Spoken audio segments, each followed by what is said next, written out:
Salut à tous, c'est Véocho, j'espère que vous allez bien. Bon, aujourd'hui, une nouvelle vidéo, la team. Deuxième jour de ce séjour en Guadeloupe. Comme on l'a dit, c'est pas des vacances. On n'est pas là pour blaguer. Donc, il y a session avant de blablater. Il va falloir envoyer du lourd. Vous avez vu le spot, il est pas mal. Pour aujourd'hui, ça va être des burpees. Et ne vous inquiétez pas, après la session, je vais vous expliquer un petit peu c'est quoi le plan là pour la prépa. Et là, pour ce matin, c'est la pyramide des burpees. Pour ceux qui connaissent pas, la pyramide, c'est simple. Il y a 3 exos, burpees avec 2 pompes, le squat, éléphant de sauter. On en fait un de chaque, deux de chaque, trois de chaque, on va jusqu'à 10 et après on redescend jusqu'à 0. Donc les gars, on s'attrape juste après la session. C'est parti!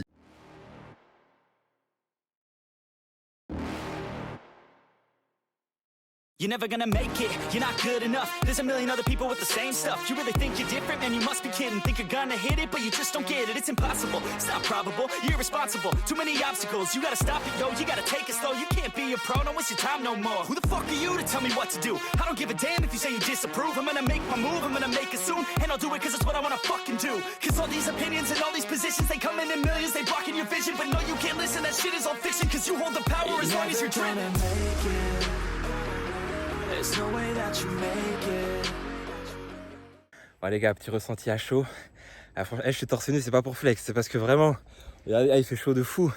Mais la session elle est faite et c'est plus chaud que d'habitude. Parce que bah, je sais pas pourquoi, mais que genre avec le sable, quand je fais les burpees ou même quand je fais les fentes et les squats, le pied il creuse un petit peu dans le sol. Des fois il y a des pierres, j'ai failli tomber, j'ai failli me faire mal.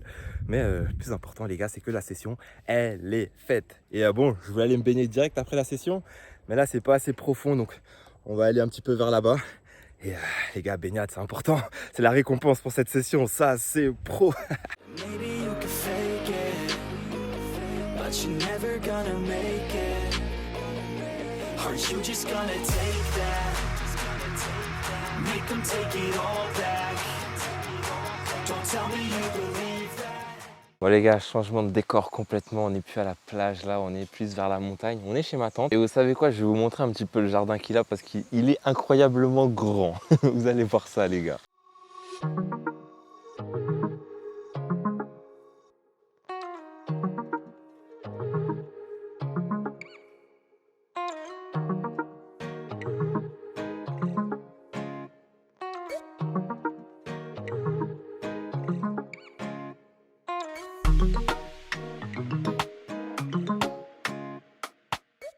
Et pour revenir sur la séance, avant que je vous explique vraiment globalement en quoi ça va consister là, ces 10 jours, franchement cette session de burpees, maintenant je la fais tranquille, alors qu'avant je galérais à le faire. Avant je galérais, genre quand j'arrivais vers les 7 ou 6, je galérais à genre faire les pompes et tout sur les burpees. Et maintenant je le fais tranquille, même si à la plage c'est un petit peu plus compliqué, parce que quand tu le fais, tu as les pieds qui s'enfoncent dans le sable, en plus des fois tu as des cailloux, ça fait mal. Mais bon, la session elle est faite, et vous allez découvrir la deuxième, parce qu'il y en a une deuxième, ça c'était la pyramide. Normalement la semaine prochaine vous allez découvrir les gars la punition cardiovasculaire. Celle-là, elle va être chaude, mais je l'ai faite plusieurs fois là depuis que je suis rentré, depuis le début des vacances. Et ça va, on le fait sans pression les gars, donc ça c'est pro. Ouais les gars, pour revenir sur la prépa, comment je vais m'organiser globalement, parce que je suis sûr il y en a beaucoup d'entre vous, vous devez penser ouais, il doit avoir son programme, son plan, tout est carré. Eh ben non. Mais avant ça, une petite remise en contexte pour que vous compreniez un petit peu vraiment d'où je viens.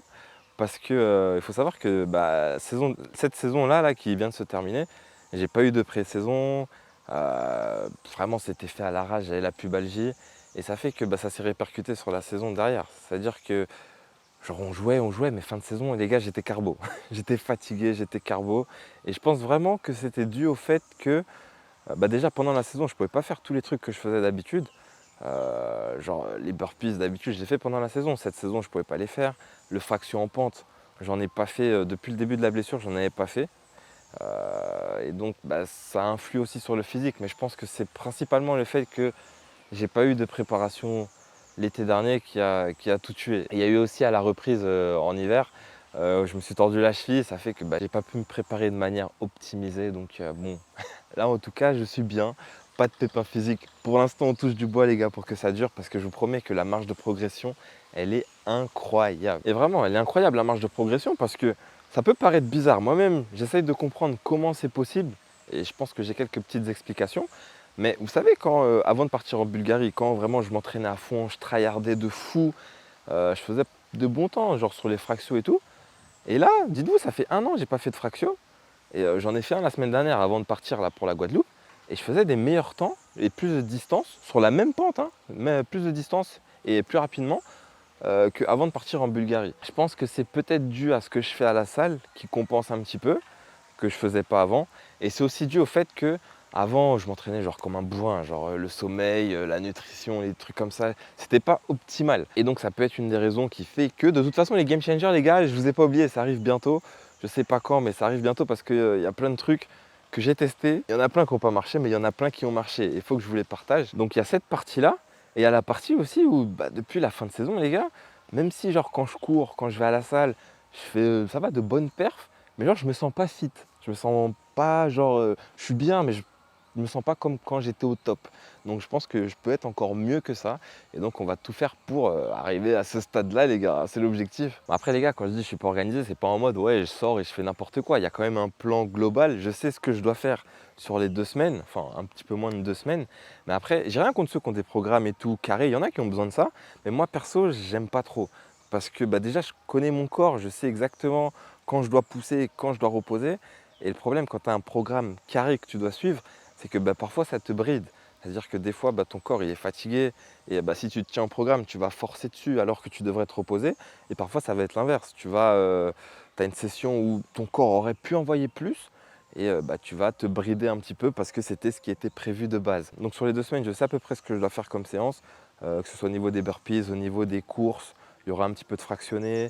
Il y aura des sessions aussi sur la plage, vous verrez, c'est la prochaine session, je l'ai tournée aujourd'hui ça. Et voilà, après on fait quand même attention, je suis toujours en contact avec les physios du club, Madame Ocho aussi qui est physio, qui m'aide beaucoup. Je fais vraiment tout ce qui est possible pour ne pas faire le bourrin, ne pas me blesser bêtement, parce que je vous promets que quand vous avez une pubalgie, des problèmes aux adducteurs, vous voyez plus le truc de la même manière les gars, en ce qui concerne la préparation physique. C'est un truc que je comprenais pas, quand je voyais de grands athlètes, avant ils faisaient des trucs de malade, une blessure et après c'était plus les mêmes hommes.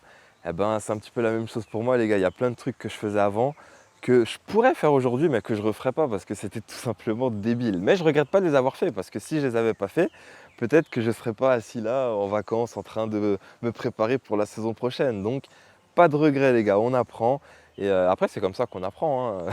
Même si bon c'est facile à dire maintenant que c'est passé, mais cette blessure là aux adducteurs, c'est une des plus grandes leçons sportif que j'ai reçu dans ma vie les gars. Et après il y a un autre truc qui est vraiment important que je faisais pas avant, c'est vraiment, même si là le corps il réclame, il a envie d'envoyer parce que les gars ça fait 1 an que je me retiens, je pouvais pas pendant 1 an et là je vous cache pas j'ai envie de faire des trucs de ouf. Là peut-être vous voyez ce que j'ai fait, enfin vous allez voir dans les sessions qui arrivent, vous allez vous dire ouais il est fou, il en fait trop.